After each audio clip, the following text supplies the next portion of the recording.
Olá, estamos mais uma vez com um podcast aqui da Câmara de Comércio Brasil-Canadá.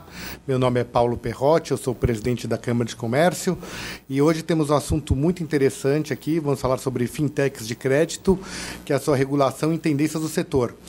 Temos aqui 3 ilustres palestrantes que vão participar do podcast. O André Rainho das Neves, que é o advogado do Lhoa Canto Advogados. Temos a Ingrid Bart, da Associação Brasileira de Fintechs, e a Sofia Monteiro, de Monteiro, Barros e Penaforte Advogados. Realmente a questão das fintechs é uma questão muito moderna. Temos aí o advento do blockchain, todas essas inovações para o crédito ao mercado, ao próprio devedor, né? Como é que a gente trabalha com o sistema de crédito, de SPC. Então, vamos começar aqui com a Sofia. Solicito a palavra à Sofia, que ela me explique um pouquinho a trajetória até agora da resolução 4656 de 2018 e o caso Fairplace. O que ele representa para o mercado de fintechs, esse caso e essa evolução? Boa tarde, Paulo.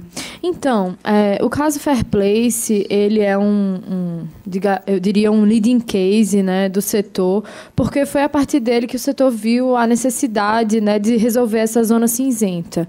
Em 2010, houve um inquérito iniciado pelo Ministério Público Federal, que sofreu intervenção do Banco Central, inclusive, e a Fairplace, ela era uma fintech de crédito que, na verdade, ela nem provia crédito, ela fazia uma diferenciação entre as taxas de mercado. Então, ela mostrava para o consumidor, né, as diferentes taxas de juros que as instituições financeiras ofereciam a nível de empréstimo para o consumidor. Então, uma plataforma muito útil, né, para a competição, para estimular a competição no ecossistema. E aí, o que aconteceu foi que se interpretou, né, que ela estava exercendo uma atividade inerente a instituições financeiras sem ser instituição financeira.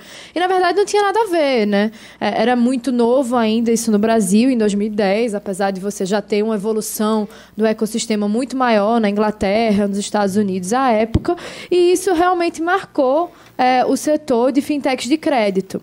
E é a partir daí que você tem uma demanda maior, né, desse setor de crédito para a regulação brasileira preencher uma lacuna que ficou, né? Então, você tinha, anteriormente, a instituição financeira e tudo que não é instituição financeira não poderia nem, como no caso da Fairplace, comparar taxas de mercado, que não é uma atividade inerente de instituição financeira, né?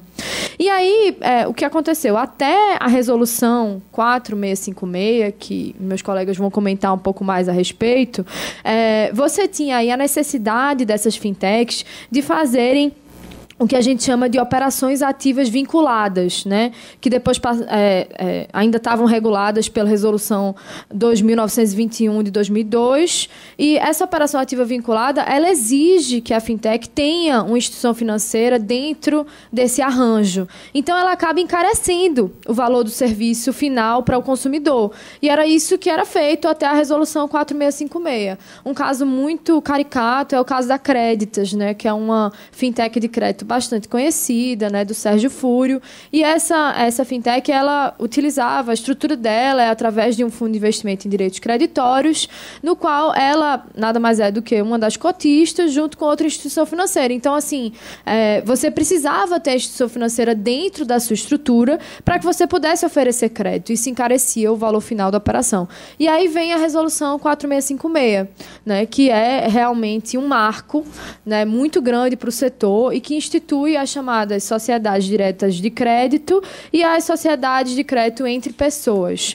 Essa resolução, a gente tende a perceber a regulação como um atraso para a inovação, né? Mas, nesse caso, você tinha aí uma zona cinzenta que foi bem resolvida, né? O Banco Central, ele, na minha opinião, ele atuou de uma forma muito próxima do mercado. Você teve aí uma consulta pública, né, em que muitos entes do mercado participaram. E aí você tem a instituição dessas duas instituições, que é a SDC e a SEP, que são tidas como instituições híbridas, como se fosse uma semi-instituição financeira. né? Então, ela tem um capital mínimo exigido muito menor, ela tem exigências muito menores, inclusive ela pode ser uma sociedade anônima fechada. E aí você possibilita que as fintechs de crédito não tenham um custo operacional tão grande quanto a instituição financeira e assim possam não repassar esse custo para o consumidor. E aí você mantém a competitividade no ecossistema. Então, assim, é uma trajetória muito peculiar com relação aos os outros subsetores de fintech. A gente pode citar aqui crowdfunding, pode citar aqui, né, fintechs de gestão financeira. As fintechs de crédito precisavam dessa iniciativa do Bacen. E, no meu ponto de vista, foi uma iniciativa assim, boa, com relação às outras iniciativas que a gente teve. Muito bom. Ingrid, eu queria fazer uma pergunta para ti sobre se essa regulação, você que é da Ação Brasileira de Fintechs, se essa regulação possibilitou o investimento de venture capitals, ou aumentou o interesse de investidores nesse mercado de investimento em fintechs desse setor, porque tudo uma vez regulado torna-se o investimento mais seguro. Confirmou essa projeção? A minha opinião é que sim, obviamente, porque, na verdade, você tinha mesmo um ambiente mais cinzento de não regulação. É importante falar que, assim, não necessariamente uma fintech precisa ser regulada, tá? Tem isso também. Existem algumas modalidades de fintechs, por exemplo, pagamento, que você só precisa, de fato, ser regulado, você só precisa, de fato, ir lá no Banco Central e falar estou aqui, quando você tem uma relevância sistêmica. Então, quando você atinge alguns limitadores de valores de movimentação, número de clientes, quando, de fato, você tem um risco sistêmico envolvido. Então, assim, as fintechs de crédito, elas já existiam, mas elas, eu costumo dizer que elas eram puxadinho, assim, né? Elas tinham algumas coisas que elas se encaixavam e tentavam, de fato, não ficar totalmente fora da regulação, mas que não eram regulações que não eram feitas especificamente para essas fintechs. Com, obviamente, a regulação de SCD e CEP, né, que a gente chama de SEP, fica mais confortável para você investir nessas fintechs, visto que, obviamente, elas estão buscando essa regulação. E, por incrível que pareça, em conversas que eu tenho com algumas consultorias que estão ajudando essas fintechs a se adequarem à regulação, está sendo super rápido. Um ponto só é que, assim, dependendo, obviamente, da modalidade que você escolhe, o ticket que você precisa é um pouco maior também. Então, obviamente, que é legal você se adequar, ter uma legislação específica para você. Isso, de fato, atrai mais investimento, só que aí talvez o investimento tenha que ser um pouquinho maior. Doutor André, gostaria de complementar um pouquinho sobre o que foi comentado até agora? Gostaria sim, Paulo. Na verdade, acho que em linha dois pontos que eu queria fazer sobre o que a Ingrid acabou de colocar. O primeiro é sobre, de fato, o nome que a gente tem usado, né, de fintech, que de fato cabe tudo, assim, é uma definição que não está restrita, né, não está determinado em regulamentação, não é um nome técnico, vamos falar assim. Então, a gente tem atendido assim, diversas companhias que usam tecnologia para suas atividades financeiras quase financeiras, né, como o Fomento Mercantil, por exemplo. A gente conhece várias empresas que são fintechs no linguajar das pessoas, mas não são fintechs propriamente ditas ainda, não são SCDs ou SEPs. Então, agora, o uso de tecnologia nesse tipo de empresa, de tipo de atividade, tem sido crescente também. Então, acho que só para ir na linha também do que a Sofia mencionou mais cedo, até hoje tem empresas que são famosas, né, que a gente tem, que tem um aplicativo, etc., que trabalham com essas operações ativas vinculadas. Enfim, não preciso citar, mas assim, existem pelo menos duas que são bem grandes e que ainda usam essa estrutura de correspondente bancário e que, de fato, tem que trabalhar em parceria com uma instituição financeira para poder, né, desenvolver as suas atividades. Esse era o primeiro ponto que eu queria colocar. E o segundo é sobre a pergunta de quais os investimentos, né, como isso está sendo visto pelos investimentos de VC. Eu acho que a gente vai falar um pouco disso mais para frente, quando a gente falar um pouco em mais detalhe da regra. Mas uma coisa que nos preocupou quando a gente começou a analisar esse assunto, né, faz, sei lá, um ano e alguma coisa, são aquelas regras de transferência de controle e aumento de participação relevante, né, que dependem de autorização prévia do Banco Central para acontecerem, e como que isso pode vir a impactar no futuro o investimento de VC nessas companhias, justamente porque sempre que, se por um lado a regulamentação dá mais segurança para o investimento de VC, né, por outro, a gente sabe que as lógicas, a velocidade do VC e às vezes a velocidade um pouco mais lenta do regulador, né, para autorizar previamente uma determinada operação societária, por exemplo, uma captação fora, isso pode haver, ou elas podem ser inconsistentes, né, essas duas lógicas. Então, é frequente no investimento em VC que dele decorra, por exemplo, um assento no board para o fundo, a celebração de um acordo de acionistas, né? E essas duas coisas, por exemplo, seriam hipóteses, de acordo com a regra, que exigiriam a autorização prévia do Banco Central. Então, pelo menos na nossa experiência prática, vamos falar assim, a gente ainda está esperando para ver um pouco como que o banco vai reagir, né, a esse tipo de problema. Mas... Muito bom. Aproveitando já que está com a palavra, doutor André, poderia me explicar um pouquinho melhor qual a diferença entre as sociedades diretas de crédito e as sociedades de empréstimo entre pessoas, que vocês denominam de SDC e SCP? Claro, sem problema. Na verdade, acho que é só SCD, né, ou Sociedade de Crédito Direto, e Sociedade de Empréstimo entre Pessoas. Esses dois tipos principais, né, ou melhor, únicos, né, nessa regra do Bacen, pelo menos, do CMN, a diferença essencial entre elas é a utilização de capital próprio versus a utilização de capital de terceiros para a celebração dessas operações de crédito, né? Então, a SCD ela usa dinheiro próprio, ela pode captar recursos no mercado por meio só da emissão de ações, né? Ela não pode ela não pode ter uma conta poupança, por exemplo, para captação de poupança popular, né, e utilização desses recursos, e essa, sim, a distinção é essencial, né? Tem outras, é óbvio, mas e a SEP, ela funciona basicamente como uma plataforma eletrônica em que as pessoas, os investidores e os credores e devedores atuam em conjunto. Então, um credor fornece dinheiro, né, para um devedor, então fornece esse empréstimo. Então, essencialmente, o que isso impacta, do que decorre essa distinção é quem fica com o risco, né? A SCD pode fazer... o requisito de capital mínimo, etc., é inclusive igual, mas a SCD ela é a ponta ativa dessa relação, né? Ela que fornece o crédito, e a SCP ela faz essencialmente a intermediação entre os investidores e os devedores, né? Muito bem. Doutora Sofia, gostaria de complementar os comentários do doutor André? Eu queria, Paulo, só com relação a essa questão de risco, que eu acho que é bem interessante a gente, né, se atentar um pouco para isso, que a norma ela dá muito mais atenção para a SEP, né, com relação a risco sistêmico do que para outra. Por quê? Porque a SEP ela está intermediando, ela não está dando esse crédito, né, como o André muito bem colocou. E aí você tem um possível conflito de interesses aí, porque muitas vezes você está dando um serviço também de análise creditícia.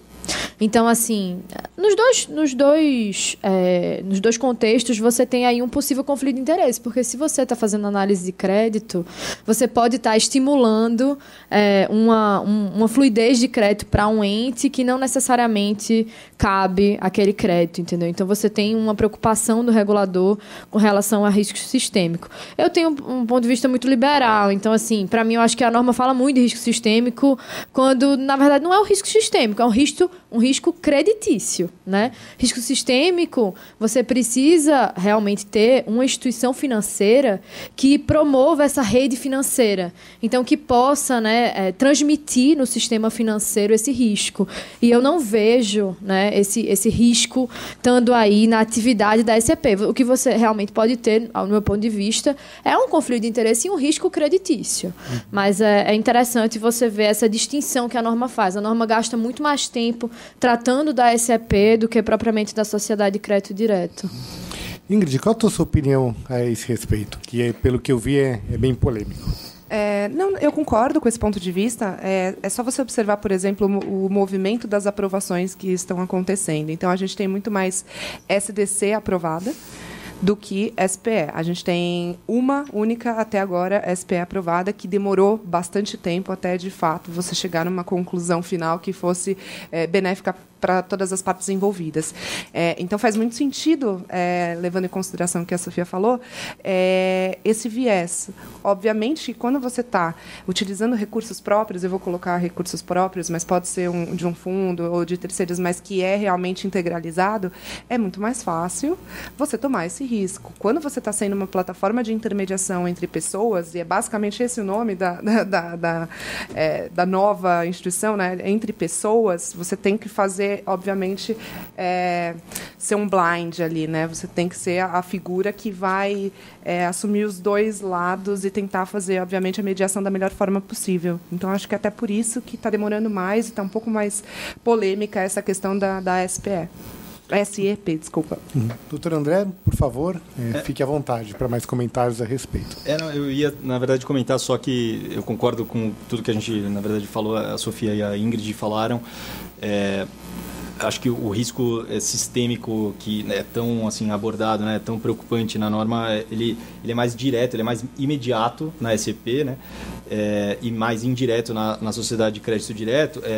Agora, o que eu acho que daí a preocupação é igual nas duas é a parte de o que a SCD pode fazer com os recebíveis, né, com o crédito que ela tem contra os devedores. Então, a partir do momento que ela pode transferir esses recebíveis para instituições financeiras, para FDICs e para securitizadoras, a depender da análise de crédito dela, de fato a gente pode ter um problema do ponto de vista de risco sistêmico, caso a gente tenha, né, uma série de inadimplências, por exemplo. Então isso pode acabar contaminando o resto do sistema financeiro. Né? Uma pergunta agora que eu coloco para a mesa. Essa questão da sociedade de empréstimo entre pessoas, existe alguma regulação que vai verificar a origem financeira? Quer dizer, como é que, né, se é entre pessoas, obviamente que o Banco Central, o Ministério Público, todas as entidades de fiscalização vão ficar muito de olho para saber a origem dos recursos que vão ser colocados à disposição do crédito. Gostaria de começar, então, com a Ingrid, que pudesse comentar um pouquinho como é que isso vai se comportar, já que esse dinheiro vem de algum lugar e vai ser colocado no mercado. Eu tive bastante essas conversas, é bem interessante, especificamente para SDC, que obviamente, não é a intermediação entre pessoas, são recursos próprios. O Banco Central, antes de você pedir a licença, no pacote de documentos que você é obrigado a prover quando você vai pedir essa licença, ele pede a origem desses recursos. Então, por exemplo, se for investimento de um fundo, se for recurso próprio, ele pede, obviamente, essa justificativa.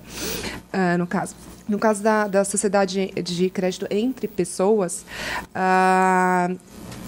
toda e qualquer regulação do Banco Central, seja ela para crédito ou então para pagamentos, que está vindo bastante, todas essas instituições, elas são responsáveis, por exemplo, por prevenção à lavagem de dinheiro.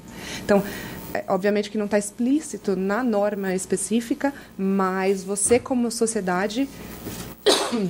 Desculpa. Você, como sociedade regulada ou não regulada, independente, você sempre é responsável por verificar e, no dia a dia também, checar o que eles chamam de capacidade econômica financeira do seu cliente ou das pessoas que estão interagindo na sua plataforma. Então, é sempre inerente em qualquer regulamentação do Banco Central que você se preocupe com a origem desses recursos.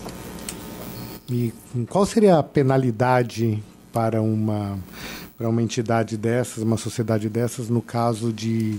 Que procedimentos, acho que seria a primeira pergunta, que procedimentos aí quando ele identifica alguém que já tomou um crédito e que tem aí, ou já concedeu um crédito, que tem aí uma ficha negativa, né? Então uma origem não formal de um recurso, e quais são as penalidades que podem ser impostas a essas entidades? Quem gostaria de... Sofia, gostaria de fazer algum comentário? ao meu ver, a lei anticorrupção se aplica, né? Então, é bem nessa linha que a Ingrid estava falando. A norma, essa resolução do Bacen, ela não trata diretamente nisso, mas você parte da premissa que cada uma dessas instituições vão ter um compliance próprio e, em função desse risco de terceiros que ela está tomando, ela precisaria fazer essa checagem prévia. Então, as penalidades da lei anticorrupção, acredito que seja 2014, né, essa lei, se aplicariam. E, assim, do ponto de vista de risco de crédito, vamos falar assim, né, não de recurso proveniente de corrupção, a resposta regulatória é a ASEP tem que fornecer o máximo de informações possíveis sobre aquele credor, aquele devedor, etc. Então, acho que o combate, o mecanismo para garantir ou evitar uma eventual responsabilização é justamente fornecer esse tipo de informação para as pessoas que estão, digamos, interessadas em adquirir ou em fornecer aquele crédito. Assim. Ingrid, por favor. Só é importante complementar também que a posição da legislação, do Banco Central, dos reguladores, é sempre assim. As instituições, sejam elas financeiras ou não, elas não são órgãos de investigação. Né? É importante também colocar as responsabilidades nas devidas casinhas. Então, por exemplo, não importa se você é uma sociedade de crédito direto, uma instituição de pagamento não regulada ou regulada, o que você tem que fazer existe uma norma, você tem, obviamente, que pedir todas as informações e guardar essas informações de acordo agora também com a Lei Geral de Proteção de Dados e todas essas regras. Se você tem que, obviamente, acompanhar e se você perceber alguma atividade irregular, você deve, na verdade, reportar para o COFI e você pode colocar um red flag acompanhando isso com uma lupa ou, obviamente, optar, se for um caso que você denomina um caso muito grave, alguma fraude, alguma coisa do gênero, você pode optar por encerrar o relacionamento, obviamente advertindo o cliente, pedindo uma conta de mesma titularidade para você transferir os recursos, se eles existirem. Então, é super importante falar que as instituições todas, independente qual a modalidade, elas não têm a obrigação de investigar, no sentido dela não é um órgão investigativo desse tipo de comportamento, mas elas têm, sim, que reportar possíveis, que elas também não precisam ter necessariamente certeza, possíveis apontamentos de, obviamente, corrupção, prevenção, lavagem de dinheiro e coisas do gênero. Sofia, por favor. Eu queria só fazer 2 colocações, Paulo. Uma com relação a isso que a Ingrid falou. O surgimento das fintechs, que remete muito à crise financeira de 2008 e como os bancos e as instituições financeiras acabaram tendo uma visão negativa, né, da sociedade como um todo, ele se deu também por conta dos custos que essas instituições financeiras passaram a ter muito mais altos. E um desses custos é um custo de compliance, né, que para os bancos é altíssimo. Então, assim, se a gente faz com que as fintechs tenham um custo tão alto como um banco, você acaba perdendo nessa competitividade inerente do setor. Então, assim, é muito nisso, eu concordo muito com isso que a Ingrid falou, de que elas não são órgãos de investigação, né? Elas têm que reportar a partir do momento que elas sentem que existe um risco. Mas, assim, você não pode exigir dessa instituição, que é uma instituição híbrida, né? Essas figuras que a resolução criou são instituições híbridas, o mesmo nível de responsabilidade de um banco. E a segunda questão, muito em linha do que o André estava falando, eu até vou me colocar aqui não como advogada, né, mas como na parte da economia, porque quando a gente trata de risco sistêmico, e nesse ponto eu divido um pouco do que o doutor André estava falando, da SEP, por mais que ela seja um canal de transmissão, no meu ponto de vista, o risco sistêmico ele tem muito mais a ver com a possibilidade do banco de criar moeda. Então, assim, é do banco de ele pegar esse empréstimo que ele está... O banco tem, né, 2 atividades principais, empréstimo e depósitos à vista. E como você não tem a questão dos depósitos à vista, no caso das fintechs de crédito, eu não enxergo esse risco dessa forma. Eu acho que, mais uma vez, eu bato no ponto de vista de que é um risco creditício, é um risco importante. Ele pode até ser um risco sistêmico no sentido de ser um risco grande. É um risco que, né, você pode estar ali naquele setor, pode estar ali... Mas não é um risco que ele vai se difundir na economia como um risco de um banco que recebe depósitos à vista, que dá empréstimos também, né? Porque nesse ponto de vista existe a corrida bancária, né? Que é aquela questão de todas as pessoas irem ao mesmo tempo tirar os depósitos à vista, e isso que causa o risco sistêmico. Perfeito. Bom, agora eu gostaria de falar um pouquinho de futurologia, bola de cristal, e queria ouvir um pouquinho da Ingrid, que representa aqui a Associação Brasileira de Fintechs. Quais são os próximos passos para a evolução do mercado de crédito no Brasil? E se tiver disponível alguma estatística também para apresentar para a gente, seria muito bom. Não, legal. Antes de falar sobre o futuro, eu gostaria de falar um pouquinho sobre o passado, o que a gente está vendo e quais são as expectativas, até que, da minha opinião pessoal, que eu estou observando bastante. Então, essa movimentação do regulador em conseguir abrir o mercado para novos players, para novas entidades, vem desde 2013 com a regulação de arranjo de pagamento, de instituição de pagamento, que foi realmente uma coisa super importante. Foi um marco para que novas fintechs de pagamento especificamente conseguissem, de uma maneira ou de outra, oferecer serviços financeiros de uma maneira organizada, fazendo arranjos mesmo. Então, isso começou desde dessa época. Foi muito bacana, a gente conseguiu ver mesmo muitas fintechs se movimentando, se constituindo, e eu acho que os grandes unicórnios que a gente tem hoje vieram muito dessa época, né? Obviamente que, como tudo que é precursor, demora um pouquinho para todo mundo entender, para o mercado entender, e até para o próprio regulador entender como que vai tratar essas novas entidades daqui para frente, mas eu entendo que ele tem feito isso muito bem, e possibilitou com que novas legislações e novas entidades, tipos de entidade, para várias verticais, a gente trata muito como vertical, né, pudessem hoje se constituir. Então, só para especificar um pouquinho, quando a gente fala de verticais, a gente está falando de tipos de serviços que as fintechs podem oferecer. A fintech, ela parte do princípio que ela é bastante nichada. Então, partindo do princípio de definição de startup, normalmente você começa com mini monopólios, né? E com as fintechs é quase a mesma coisa. Então, normalmente você nasce ofertando um produto específico para que você consiga escalar, e é o que todo mundo fala de escalabilidade dentro desse universo de inovação e startups. Então, a gente tem vários tipos. A gente tem, por exemplo, a de crédito, obviamente, que é o que a gente está falando. A gente tem a de pagamentos, que foi, acredito que, a grande precursora. A gente tem câmbio, a gente tem seguros. Então, a gente tem uma série de modalidades que a gente foi vendo ao longo do tempo que foram sendo melhor estabelecidas através dessas regulações, o que é excelente e a gente está vendo com muito bons olhos.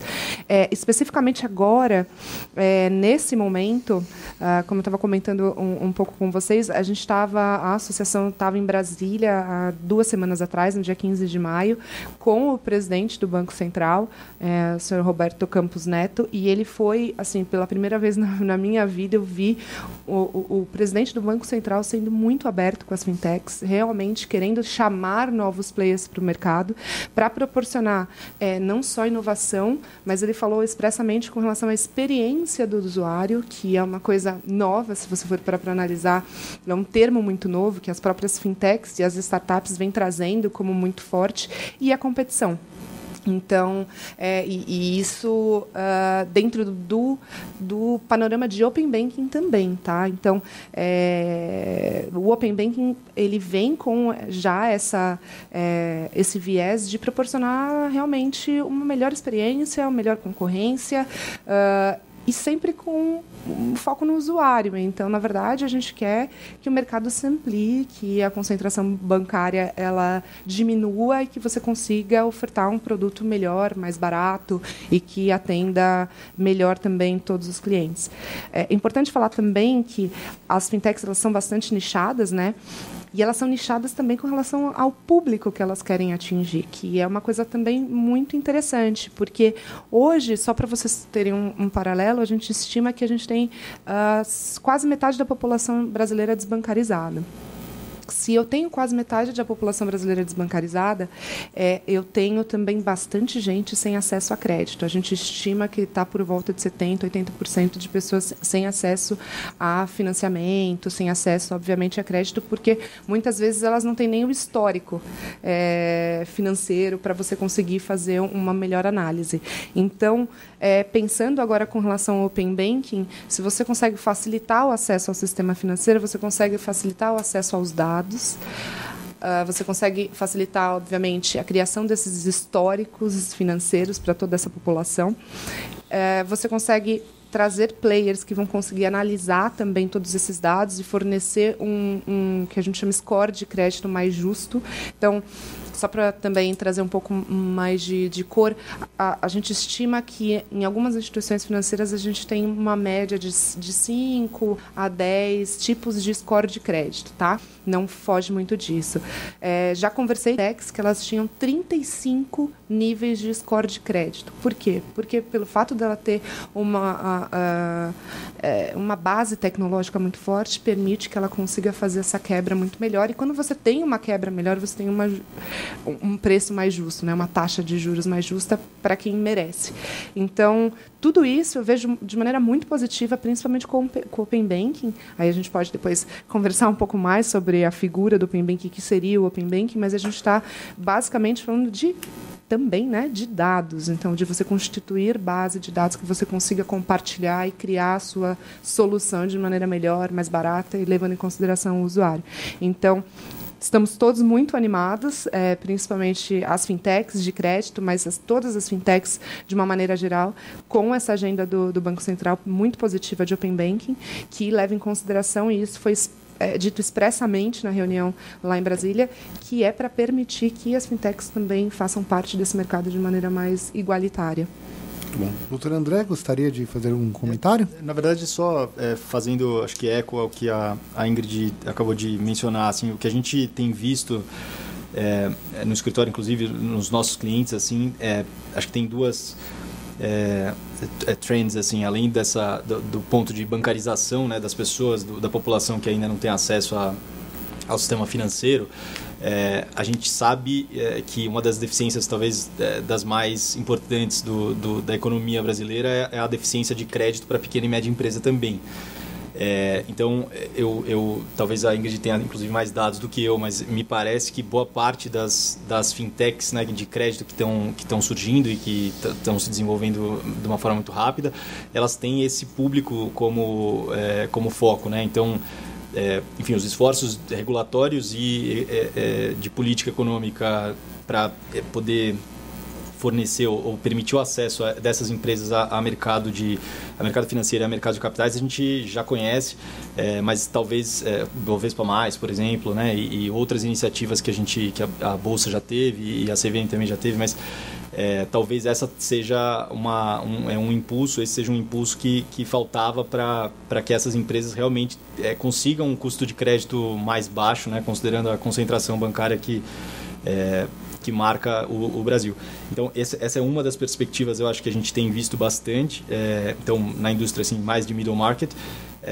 E a outra perspectiva que também que passou um pouco despercebida, porque ela não estava na norma, mas estava no decreto do Temer logo depois, é o investimento estrangeiro nessas companhias, né? A gente sabe que, embora o Brasil tenha recentemente esteja desenvolvendo muita tecnologia, né, ligada a enfim, não só a indústria de fintech, mas a todo esse boom de startups brasileiras, mas a gente sabe também que o elemento tecnológico, várias vezes ele é importado de outros países, né? E às vezes isso acontece por meio de aporte financeiro, às vezes isso acontece por meio de aporte da tecnologia mesmo, né? Então, o decreto de outubro do ano passado, que na verdade só reforça essa receptividade, né, do governo brasileiro com a entrada, com o investimento nessas fintechs, né, na SCD e na SEP, a gente tem visto no escritório, enfim, tem sido procurado por tanto investidores quanto startups para fazer essas operações de financiamento, assim. Então, enfim, fazendo eco, eu acho que o contexto é bem promissor e eu espero que continue assim por mais algum tempo, né, para a gente não interromper essa círculo virtuoso.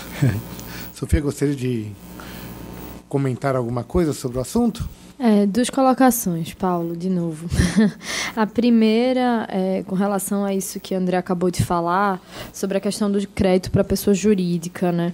O Brasil ele sofreu aí nos últimos anos com um Banco Nacional de Desenvolvimento, BNDES, voltado para grandes empresas. Então, você realmente teve uma deficiência, um mismatch, né? Que é as empresas que precisavam receber esses aportes, esse subsídio, né? Não receberam. Então, você tem aí um mercado muito grande, realmente uma ociosidade no mercado para crédito de pessoa jurídica. Então, eu concordo em gênero, número e grau. E sobre a questão do conceito propriamente dito, que a Ingrid acabou partindo da premissa que a gente já sabe do conceito, né? Eu queria mais uma vez enfatizar que assim, o Open Banking nada mais é do que compartilhar informação. Informação hoje a gente sabe que é um recurso extraordinário, né?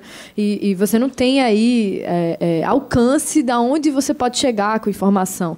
Então, um exemplo muito caricato, o Guia Bolso foi o primeiro a meio que praticar Open Banking no Brasil, porque ele permitia que você trouxesse os dados dos seus extratos bancários.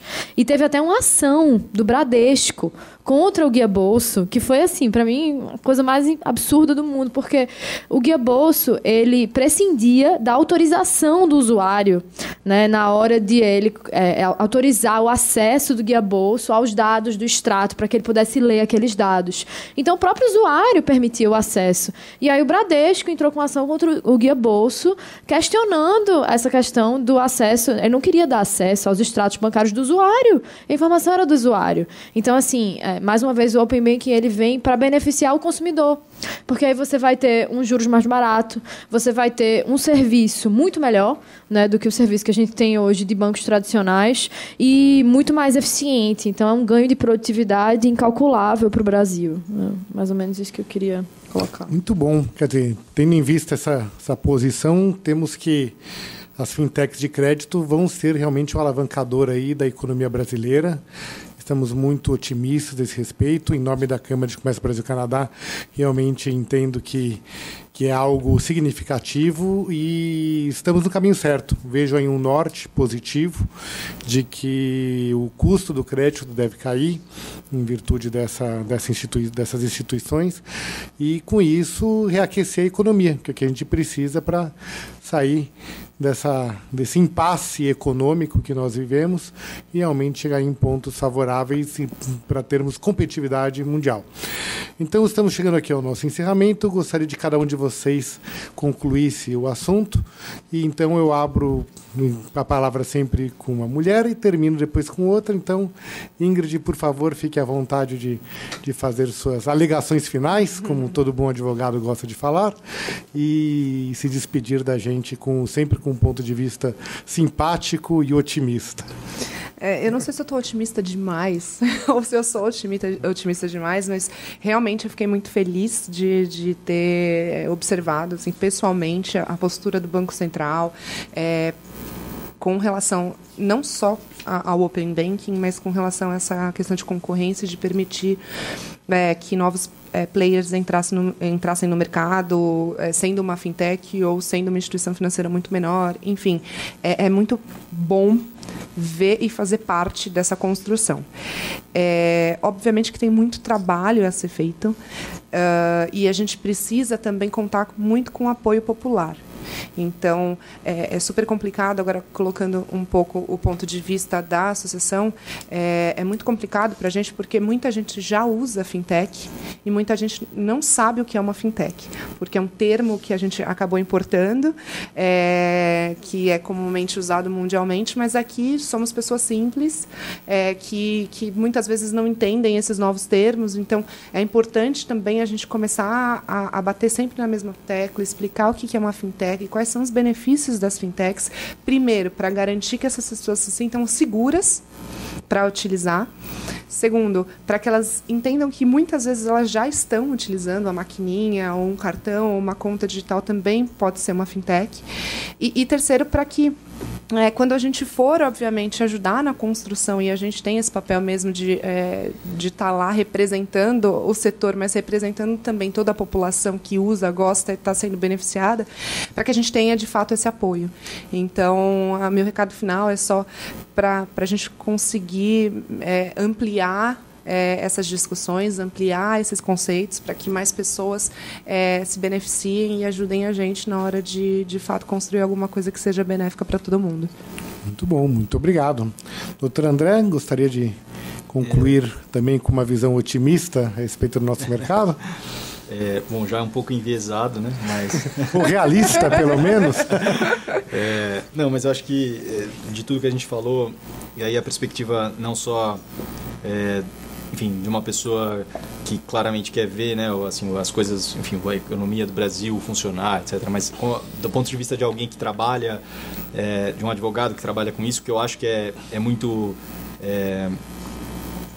tranquilizador, de um ponto de vista e assim, de fato, é muito positivo, perceber essa presença ou essa postura do regulador de uma forma não só aberta, né? A gente tem alguns clientes que foram, inclusive, assim, faz 2 meses ou 3 meses, foram convidados pelo Banco Central para irem conversar a respeito dos modelos de negócios deles, justamente como a Ingrid falou, assim, não só então convidar essas pessoas, mas a ideia desses sandboxes regulatórios, de estabelecer regras que sejam de meio procedimentos de tentativa e erro, assim, é por aí que eu acho que a efetividade dessas institucional, né, a efetividade dessas regras que foram criadas, que ela vai ser garantida, de fato. Então é isso, assim, e eu acho que o Banco Central já indicou alguma coisa, um caminho a ser seguido, né? Parceria com a CVM, contatos diretos com associações e com agentes que já estão, fintechs que já estão atuando. E eu acho que um desenvolvimento maior nessa área, assim, né, do ponto de vista regulamentar, depende justamente desse diálogo que aparentemente está mais aberto do que há muito tempo, né? Assim, há muito tempo não se via, eu acho, sei lá, desde 2013, como a Ingrid falou, mas há muito tempo não se via uma postura tão participativa, né, do regulador. E aí eu colocaria até o Banco Central e a CVM, cada um com a sua capacidade orçamentária, participando. Então, a minha visão, assim, como advogado que trabalha, que se interessa por esse tipo de assunto, eu acho que a gente está caminhando no sentido certo. Assim, é assim que eu gostaria de terminar. Muito bom, muito obrigado. E agora, por fim, doutora Sofia Monteiro, fique à vontade para suas alegações finais. Você não precisava nem pedir para eu ser otimista, que eu já sou enviesada por natureza no assunto. Mas, assim, eu acredito, a gente estava semana passada no evento do Fintech Conference aqui em São Paulo, e que a gente estava comentando assim, que foi um sucesso, que reuniu muita gente. E eu sinceramente, não esperava, porque eu tive na China em janeiro, e a China, assim, talvez o ecossistema mais desenvolvido de fintech do mundo, né? Você tem aí, em alguns lugares você não consegue pagar em dinheiro, porque você tem que usar QR Code, se você não tiver QR Code, você não tem a transação. Então, assim, eu vi que no Brasil, apesar da gente estar ainda um pouco atrasado com relação ao pagamento instantâneo, né, essa questão do Open Banking, a gente já deu muitos passos, né? A gente, com certeza, é o país mais desenvolvido de fintechs na América Latina, né? O número de fintechs quadriplicou, né?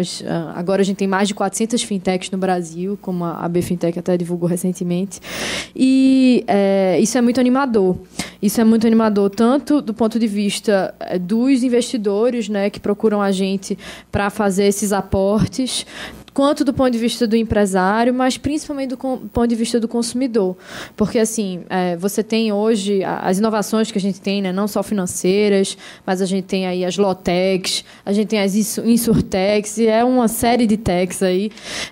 Mas inovar, do ponto de vista financeiro, ele traz ganhos de produtividade para o país e, assim, ganhos até sociais, né? Porque você tem aí a questão do microcrédito, você tem uma série de doenças psicológicas, né, advindas de restrições orçamentárias. Então, o brasileiro, ele é um nacional que não poupa, né? A gente está vendo toda essa questão da reforma da Previdência. Então, a nossa vida financeira, ela está muito subeficiente, né? A gente realmente tem muito espaço para melhorar no Brasil.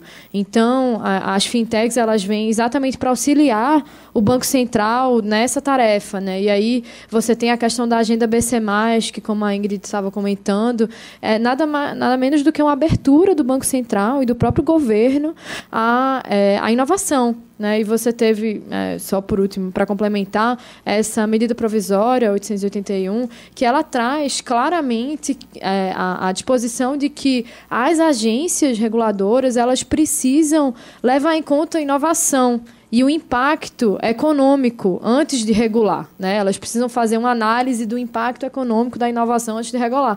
Então, isso no Brasil é inédito. Né? A gente está tendo esse reconhecimento no Brasil e é muito animador. E a gente espera que essa regulação, aos poucos, vá trazendo frutos, como a gente já está vendo. Né? Mais investimento vindo e o ecossistema tomando corpo.